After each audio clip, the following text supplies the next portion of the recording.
आत्मा हो गया तो क्या हो गया कि हम बर्फ बन गए।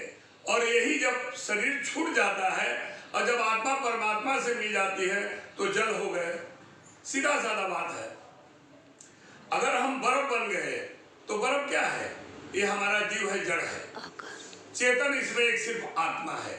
और जब ये आत्मा परमात्मा से मिल जाती है तो हम जल हो गए।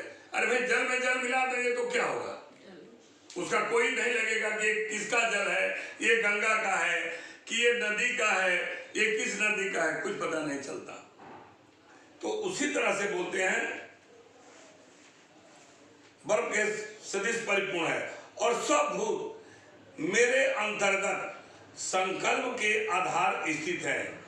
संकल्प के आधार माने कि जितने भी जीव जंतु पशु पक्षी जो कुछ है वो मेरे ही आधार में है।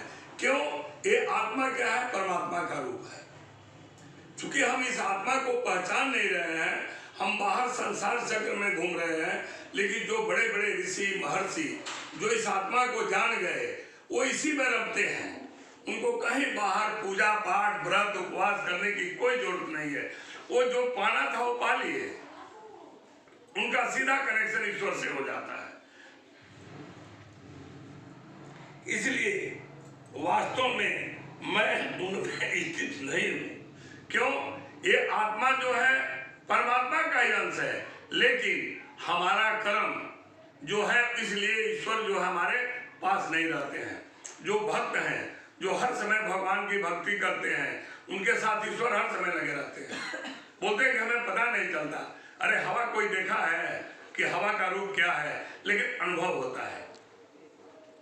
और वे सब भूत मेरे में स्थित नहीं है, किंतु मेरी योग माया और प्रभाव को देख के भूतों का धारण पोषण करने वाला और भूतों को उत्पन्न करने वाला भी मेरा आत्मा वास्तव में भूतों में स्थित नहीं है।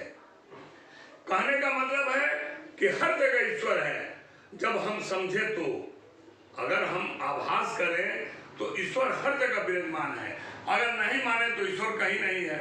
बहुत लोग बोलते हैं कि हम ईश्वर का प्रत्यक्ष दर्शन करा दो। अरे भाई, ईश्वर का प्रत्यक्ष दर्शन कैसे होगा?